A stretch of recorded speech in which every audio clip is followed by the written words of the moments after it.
반갑습니다. 동아시아사 25강 오늘은 76페이지부터 77페이지의 내용을 바탕으로 성리학이 어떻게 성립되었고 확산되었는가를 보겠습니다. 오늘은 중국 대륙 쪽의 성리학을 만나보고 이 다음 시간에 이제 조선, 한반도, 고려 조선과 일본으로 성리학이 전파되어 가는 것을 배울 예정이에요. 성리학이 상당히 이해하기가 어려운 학문입니다. 왜 그러냐? 약간 형이상학적이에요.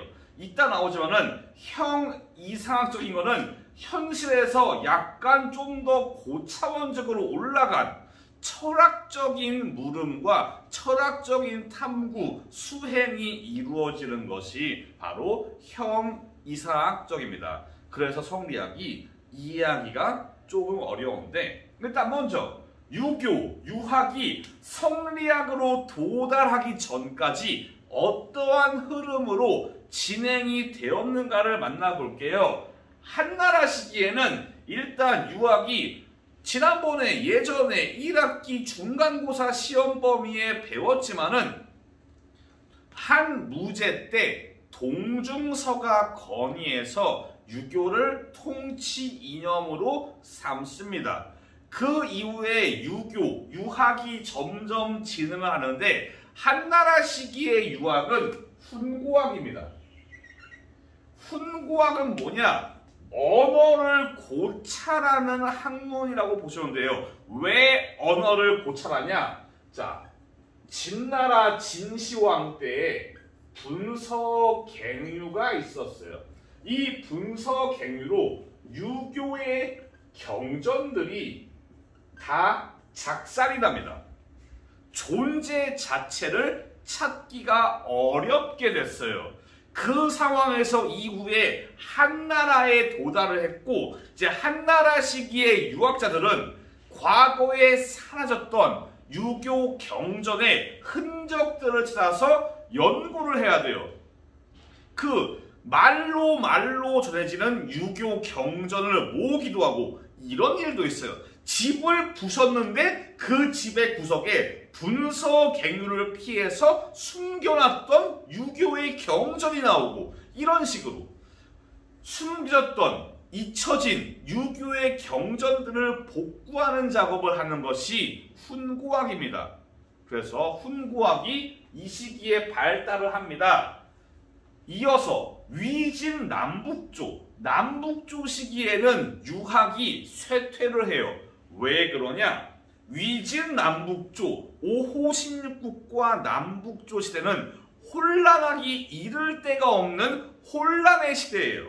그러다 보니까 지금 인간 세상이 고통 그 자체인데, 이 상황에서 유교가 큰 매력을 가지지 못합니다. 일반 민중들이 유학을 공부하고 유교를 따를 정도의 그런 호감이 없어요. 도교와 불교는 현실 세계의 고통을 긁어주면서 네가 수행을 열심히 하면은 현실 세계의 고통을 떠나서 극락으로 간다. 불교는 해탈을 하고 도교는 신선이 되고, 이런 식으로 구미를 당기면서 일반 민중들에게 다가가는데 유교는 딱히 그런 게 없어요. 그러다 보니까 아무래도 유교가 전반적으로 혼란기에, 이 시기에 침체를 겪습니다. 이 침체의 과정 속에서 유학자들은 살짝 고민을 합니다. 야, 우리가 이제 어떻게 하면 다시 회복을 할까라는 고민을 하기도 해요. 근데 주로 그런 거는 당나라 시기에 많았습니다. 자, 이제 수와 당의 시기에는 이제 수와 당 시기에 과거제로 시험을 통해서 관리를 선발하기 시작하면서 유학이 다시 한번 부활의 날갯짓을 펼칩니다. 이 과거 시험의 시험 과목들이 바로 유교 경전 유학들인 경우가 있었습니다. 그러다 보니까 이 과거 시험을 통과하기 위해서는 유학 공부를 열심히 해줘야 되는 거죠. 그렇기 때문에 점점 성장을 해 나가는 겁니다.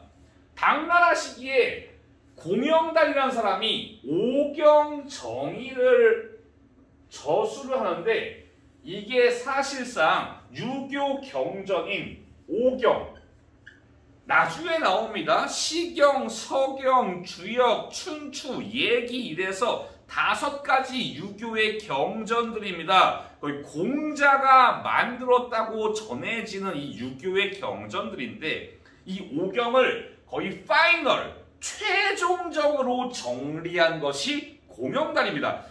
사실상 훈구학이 여기에서 완성된 거예요. 훈구학은 과거 유교의 경전들을 조립해서 컴퓨터 조각 모음하듯이 조각을 모아서 완성하는 것이 훈구학인데 여기에서 완성을 해버렸어요. 그렇게 되니까 훈구학이 더 이상 나아가야 될 동력을 상실합니다. 이미 연구가 완전히 끝났어요. 더 뭔가 할 게 없습니다. 고인물의 잔치, 고인물 파티가 되어버렸어요. 동력이 사라진 훈구학은 그냥 시험을 붙기 위해서 연구하는 획일적인 단 한 가지의 획일적인 학문으로서 발전 가능성을 완전히 상실합니다. 이 상황에서 수화 당시기에 계속 세력을 유지하던 불교와 도교의 그런 형 이상학적인 수행 방법, 탐구, 이런 논리들, 이런 것들이 점점 유학으로 들어오기 시작해요.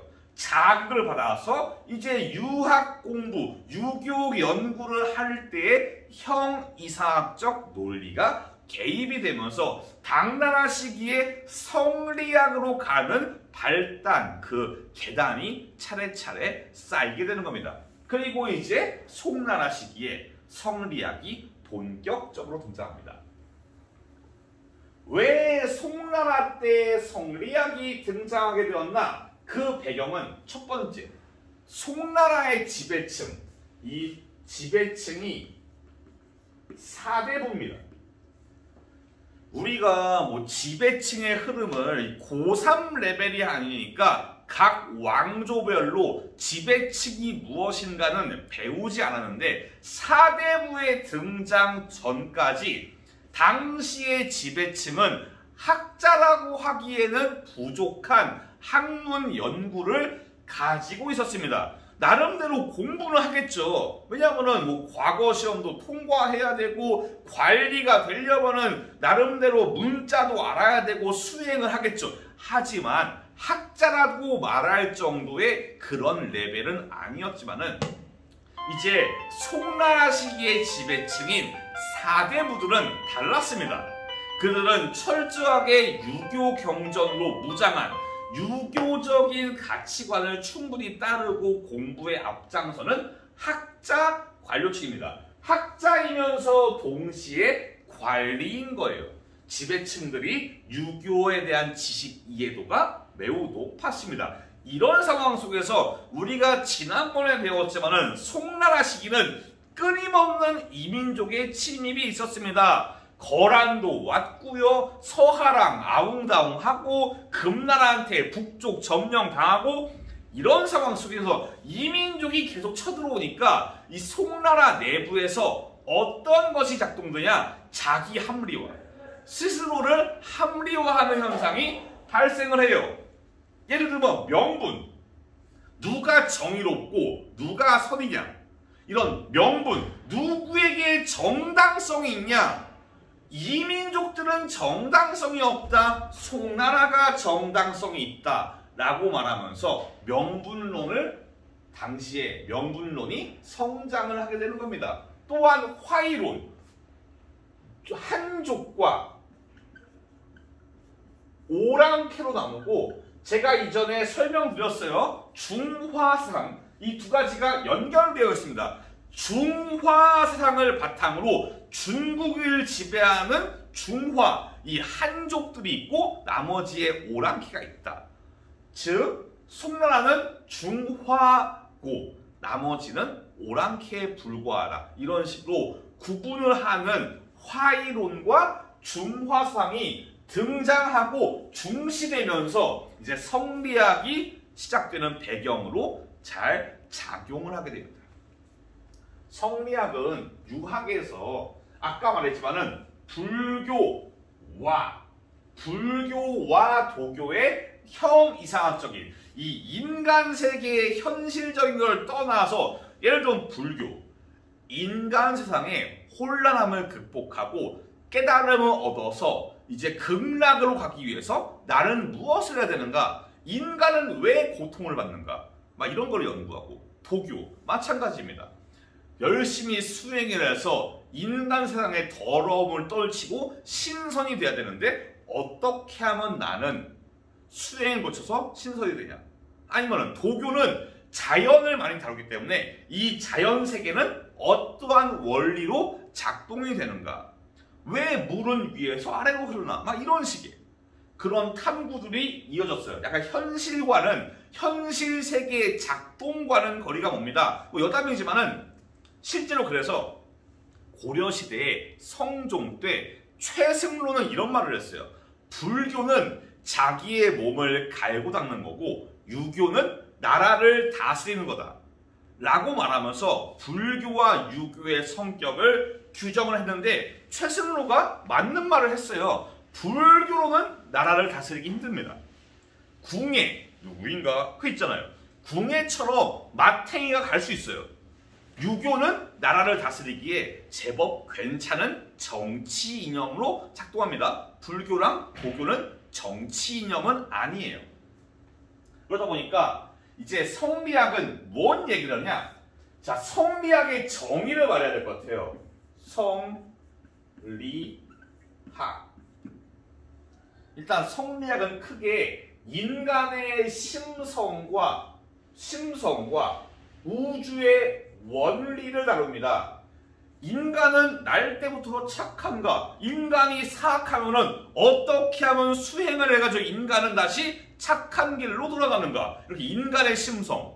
인간은 왜 더러워지고 왜 타락하는가? 이런 인간의 심성을 다루고 우주의 만물들은 어떠한 원리로 동작하나? 이런 식의 원리, 우주의 원리, 만물의 원리와 인간의 심성을 다루는 게 성리학입니다. 다시 정리하면 인간의 심성. 우리가 윤리와 사상 과목이 아니니까 성리학에 대해서 그렇게 깊게 배울 필요는 없어요. 우주의 원리. 성리학을 처음 만든 거는 정의가 아니지만은 정의가 이 성리학을 체계화하는데 많은 도움을 준 사람입니다. 정의는 인간의 본성, 심성, 성입니다. 성과 우주의 만물들은 다 보편적인 원리. 막 예를 들면 해가 뜨고 해가 진다. 이 해가 뜨고 지는 것. 해가 동쪽에서 떠서 서쪽으로 진다. 요게 보편 원리라는 겁니다. 우주 만물은 해. 만물인 해가, 물건인 해가, 물질인 해가 뜨고 지는 것 자체는 원리예요. 그래서 이 인간의 심성과 우주 만물의 작동은 보편 원리인 리에 묶여있다. 성이 리에 묶여있다 라고 하는 겁니다. 이게 정의의 주장이고 이 성리학을 집대성한 게 주희입니다. 이 철학가들 중에서 유명한 사람들은 뒤에 자를 붙여요. 공자, 맹자, 순자, 고자 이런 식으로 자를 붙여요. 주희도 마찬가지입니다. 그래서 주희를 보통 주자라고 표현합니다. 뭐를 써도 맞는 말이에요. 주희를 쓰든 주자를 쓰든 맞는 말입니다. 주희는 성리학을 체계적으로 모아서 집대성을 해요. 나중에 나오겠지만은 성리학의 경전들을 따로 만들어서 사서라고 표현하기도 합니다. 77페이지 오른쪽에 네모칸에 있기도 해요. 여튼간에 주의는 정의에 말해서 좀 더 나아가서 성이 곧 리다. 인간의 심성이 곧 보편 원리다 라는 말을 하기도 합니다. 물론 이게 윤리와 사상, 윤리과목에서 볼 때는 다르게 말할 수 있는데 우리는 역사과니까 그냥 적당히 넘어갑시다. 그리고 주희는 수양 방법, 보편 원리를 알기 위한, 리를 알기 위한 이 수양 방법으로 거경궁리와 경물치지를 얘기를 합니다. 먼저 거경궁리 76페이지 왼쪽에 주희의 얼굴 위에 있습니다. 잡념을 끄는 경건한 상태, 어떠한 잡념 없이 경건하게 완전히 풀 집중한 상황에서 마음의 본래 갖춰져 있는 심성에 원래 들어가 있는 리를 밝히는 것입니다. 진짜 이게 이해하기 겁나 어려운데 그냥 거경궁리는 이제 잡념을 제거하고 보편 원리를 깨우치기 위해서 수양한다 라는 식입니다. 약간 불교의 명상과 살짝 유사한 느낌적인 느낌이 있어요. 경물치지는 아래쪽에 그림이 있는데 이 우주 만물의 원리를 깨우치기 위해서 어떻게 하냐, 연구를 하는 거예요. 앉아서 예를 들면 제가 여기 있는 텀블러, 이 텀블러의 원리, 작동 원리에 대해서 탐구한다. 그러면 거기 앉아있는 사람처럼 텀블러를 가만히 보고 텀블러에 대해서 생각하고 고민하면서 이 텀블러는 어떻게 작동될까 계속 고민하고 탐구하다 보면은 결국은 끊임없는 탐구 끝에 진리, 보편 원리, 리에 도달한다 라는 겁니다. 이게 경물치지입니다. 사물을 만나서 계속 탐구하면서 그 사물의 원리를 깨우친다 라는 겁니다. 겁나 복잡합니다. 다시 정리하면 거경궁리, 이 잡념을 제거한 상황에서 보편 원리로 다다르는 수행 방법입니다. 경물치지, 사물의 원리를 깨우치기 위해서 그 사물을 계속 고민하고 탐구하면서 깨달음을 얻는 거예요. 복잡하지만은 아시면 좋겠습니다. 약간의 좀 암기가 많이 필요한 게 성리학이에요. 왜 그러냐? 성리학을 이해하고자 접근하기 시작하면은 여러분들이 약간 뭐랄까? 쉽게 포기하기 쉬워요. 약간 성리학 자체가 원체 뜬구름 잡는 거가지고 이해가 많이 힘들 수 있습니다. 여튼 키포인트는 말했습니다. 성리학은 어떤 것이냐? 보편 원리를 탐구합니다. 인간의 심성과 우주의 원리를 통해서 이 모든 거에 작동하는 보편적인 원리인 리를 탐구하는 게 성리학입니다. 주자는 성리학을 집대성했고요. 성증리, 성은 곧 리다 라고 주장하면서 거경궁리와 경물치지, 이 두 가지의 수행 방법, 수양 방법을 제시합니다. 이걸 통해서 보편 원리를 깨우칠 수 있다는 거예요. 자, 이 성리학은 어떻게 연구가 되어갔나, 어떻게 영향을 주었나를 이제 하나하나 봅시다. 제가 아까 오경 얘기를 했는데 오경은 전통적인 유교의 경전이에요. 오경이 중요하지 않다는 게 아닙니다. 오경은 있는데 성리학적 가치관을 좀 더 보여주는 게 여기 있는 네 가지다라는 겁니다.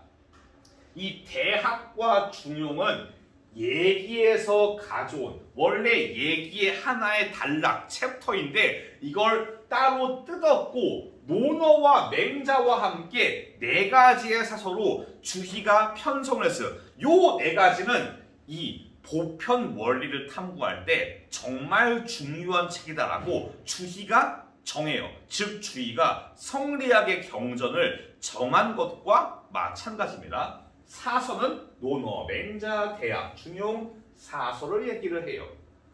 주희가 이렇게 네 가지 책, 네 가지 경전의 중요함을 알리면서 이 사서를 공부할 때 주석, 자기가 책 내용의 아래에다가 주석을 달면서 이 사서에 대한 이해를 할 수 있게 이해도를 높입니다.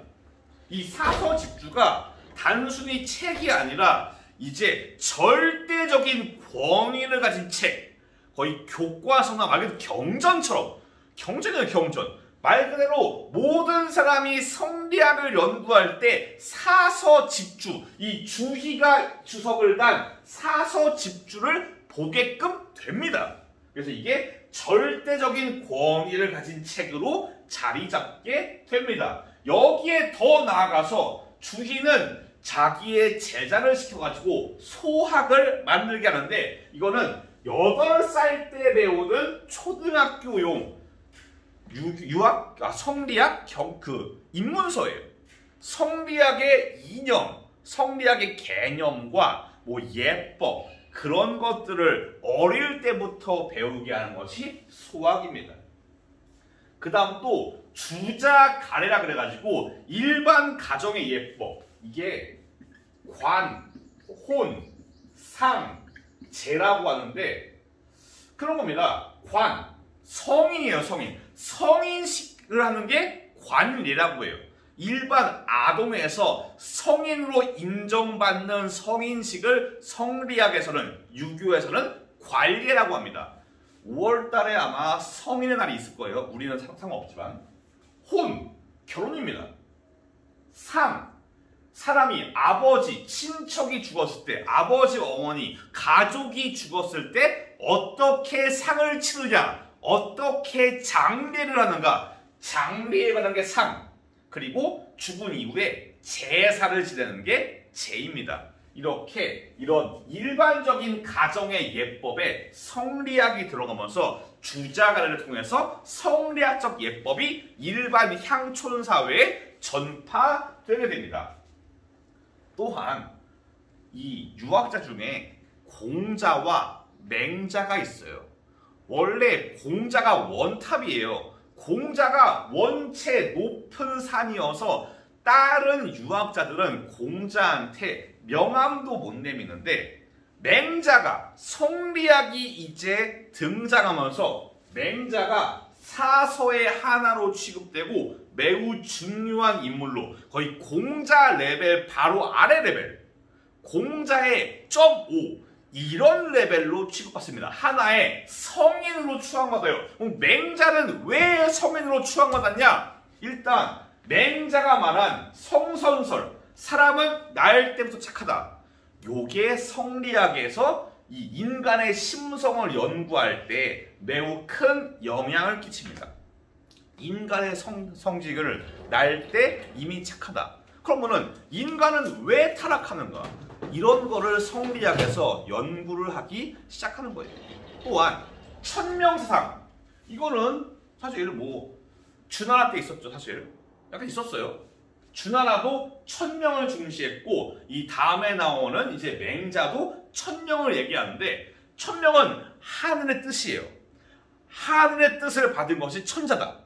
요게 뭘로 이어지냐? 바로 명분, 정당성. 누가 정당성을 가지냐? 서하가 있고 송이 있고 거란이 있는데, 누가 여기에서 정통이고 정당성을 가지고 명분이 있냐? 바로 하늘의 뜻을 받은 송나라가 명분이 있다라는 식으로 천명이 이제 명분으로 연결이 되는 겁니다. 성선설은 심성에 연결이 되고, 즉 성리학의 기본 바탕에 맹자가 지대한 영향을 끼치고 있기 때문에 맹자가 성인으로 올라가서 취급을 받는 겁니다.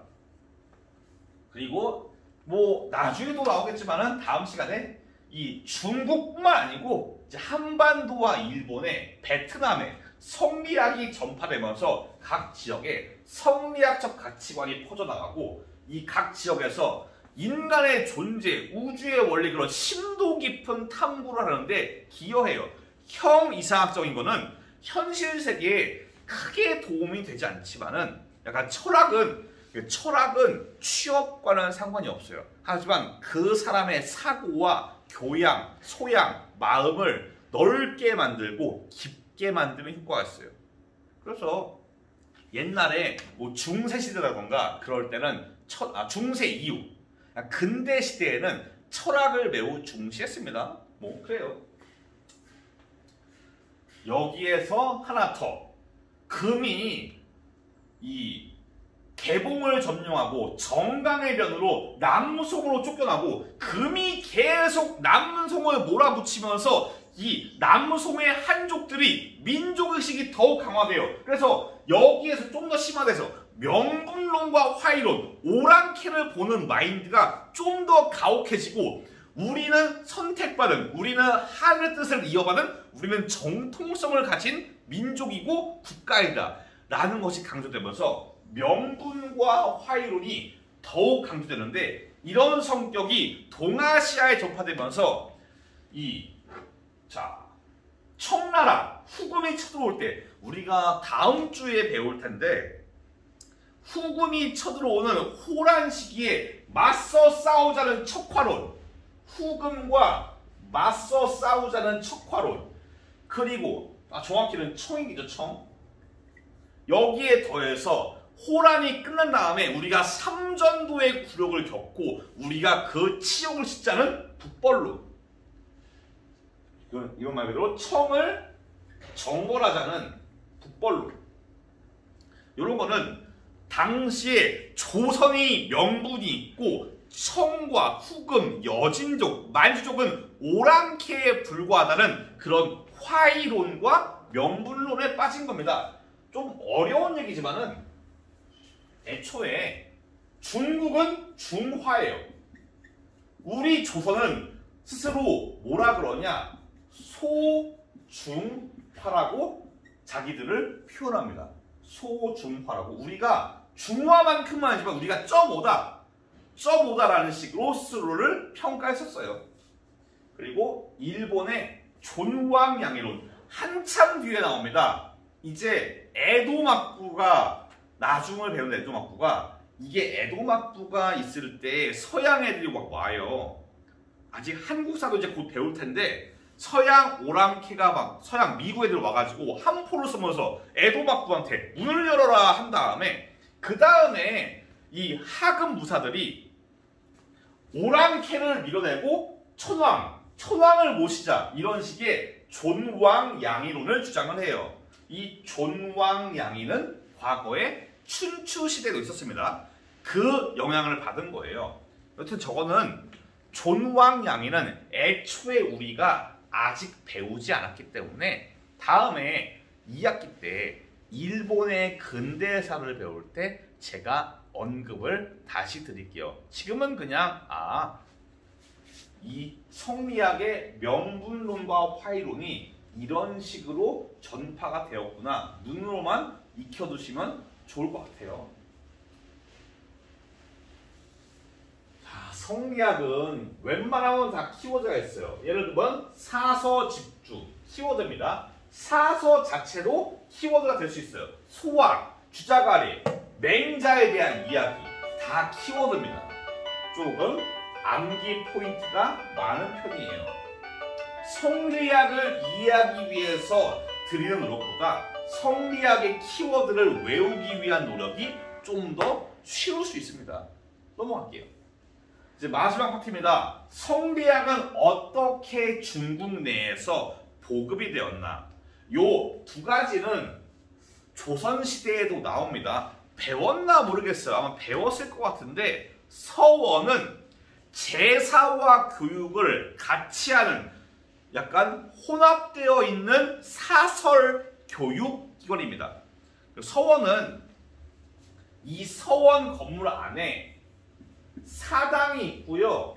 뭐 기숙사라던가 공부할 수 있는 공부 공간이 있어요. 여기서 수업을 듣고 제사도 지내고, 이런 식으로 서원을 통해서 이 서원이 제사를 누굴 지내냐? 뭐 과거에 이름 높았던 유학자, 뭐 공자, 맹자, 주자, 우리나라 따지면 이황, 이 이런 사람들을 모시는 게 바로 이 서원입니다. 이 서원을 통해서 향촌의 사대부들이 결집해가지고 여론을 형성해요. 이거는 비단 중국뿐만 아니고 우리도 마찬가지입니다. 우리도 서원을 통해서 사림들이 결집을 했어요. 향약, 요거는 성리학적 가치관에 입각한 향촌 자치규약이에요. 서로서로 돕는, 농사일을 할 때 벼농사 같은 경우는 정말 집약적인 노동력이 필요해요. 특정 시기에 어마어마한 논농사 인력이 필요한 게 벼농사인데, 이걸 위해서는 서로 도와가면서 오늘은 우리 논의 농사를 짓고 내일은 다른 사람 농사를 짓고, 이런 식으로 서로가 서로를 돕고 돕는 이런, 뭐 지금도 존재하는 개라던가 갯돈, 서로 돈 모아가지고 오늘은 누구 뭐 사주고 내일은 누구 뭐 사주고, 이런 식으로 돕고 돕는 상부상조의 정신이 과거부터 있었는데, 여기에 더해서 유교 윤리를 여기에 첨가하는 겁니다. 유교 윤리를 첨가해요. 그러면서 이 성리학적 질서가 향촌으로 침투해서 확대됩니다. 성리학이 각 왕조별로 어떻게 확산되어 왔나? 원나라 시기는 사실은 한족들이 피지배 계층으로 많이 핍박을 받았어요. 하지만 원나라 왕조도 나중에 결국 과거제를 처음은 실시 안 하다가 나중에 결국 행정 인력이 필요하니까 과거 시험 봤는데, 원나라에서 실시한 과거 시험의 교재가 사서집주예요. 이거는 명나라도 마찬가지입니다. 명나라도 사서집주가 과거 시험의 교재로 사용됐어요. 그만큼 절대적인 권위가 있었다는 겁니다. 명나라는 홍무제 주원장이 처음에 육유라고 유교 윤리를 보급하고 유학 이념을 뿌리 박아요. 왜 그러냐? 이 원나라 시기에 몽골이 지배하면서 과거 한족들의 윤리가 많이 사라집니다. 몽골 색깔이 너무 강하니까 이 몽골의 색채를 지우기 위해서 유교 이념을 주원장부터가 보급을 하고, 이 영락제 시기에 성리대전으로 이게 성리학을 집대성합니다. 땡땡 대전이라 한다면은 뭐 대백과 이런 느낌이에요. 성리학에 대한 모든 것을 정리한 것이 영락제 시기의 성리대전입니다. 명나라, 나중에 배울 청나라, 이 시기의 지배층은 이 명과 청은 약간 유사해요. 약간 유사한 게 경제, 사회, 문화적으로, 특히 경제, 사회적으로 명과 청은 매우 유사합니다. 명청 시기의 공통적인 지배층은 신사입니다. 신사. 젠틀맨이 아니고 신사. 자, 명청기의 지배층으로서 이들은 거기 77페이지 오른쪽 아래에도 있는데, 자, 일단 현직 관료가 포함되고, 이 과거 시험을 통과했어요. 과거 시험이 1차, 2차, 3차가 있는데 한 2차까지 통과한 사람들, 내가 추가적으로 이 왕조의 중앙 관리가 될 수 있지만은, 그 학교에 입학해서 할 수 있지만은, 하지만 3차 시험을 보지 않은, 관리가 언제라도 될 수 있는 관료 예비층을 결합한 것이 신사층입니다. 이 관료 예비층들은 우리나라로 따지면 성균관 같은 학교를 졸업을 했어요. 학교를 졸업했지만은 이제 과거 시험의 최종 단계로 도달하지 않은 겁니다.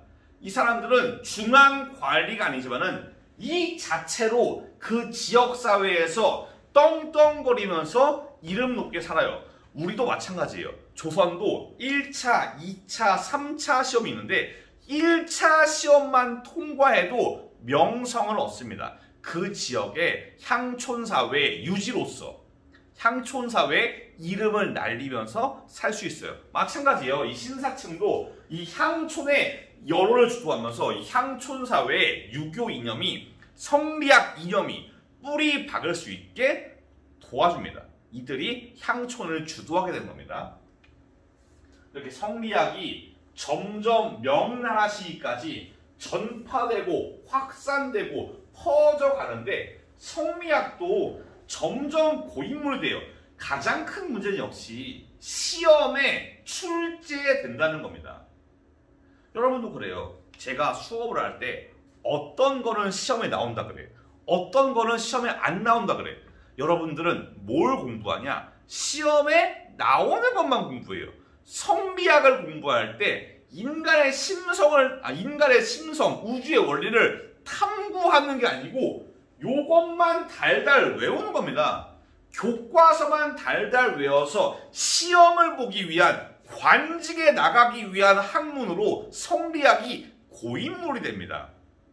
이렇게 되니까 이게 무슨 학문이냐라고 하면서 양명학이 성리학을 비판하며 등장합니다. 이들은 성리학이 실천도 없이 책상머리에 앉아서 공부만 하는 쓰잘데기 없는 학문이다라고 비판합니다. 양명학을 만든 것과 마찬가지는 왕수인이에요. 애초에 왕수인의 호가 양명이에요. 그래서 왕수인을 왕양명이라고 표현하기도 합니다. 왕수인을 쓸 때 왕양명이라 써도 틀린 게 아닙니다. 맞는 말이에요. 이 왕수인이 성리학에 대해서 가장 극력하게 비판해요. 이 사람이 무슨 말을 하냐? 내가 경률 취지를 위해서 내가 앉아가지고 몇 년 동안 계속 이 물건에 대해서 연구를 해왔는데 알 수가 없더라. 앉아서 백날 고민해봤자 이 사물의 원리는 알 수가 없다. 개소리다. 즉 뭐냐? 실천을 해야 된다. 이 만물의 원리를 알기 위해서 내가 행동으로 나가서 이 만물의 원리를 이해해야 된다. 즉 인간의 심성이 아니고 인간의 마음. 인간의 마음이 모든 것을 움직이는 원리다. 마음 가는 대로 가야 된다. 이런 식으로 이 마음을 착하게 갈고 닦고 착한 마음을 품어야지 보편 원리, 인간의 심성이 착하게 갈고 닦을 수 있다는 겁니다.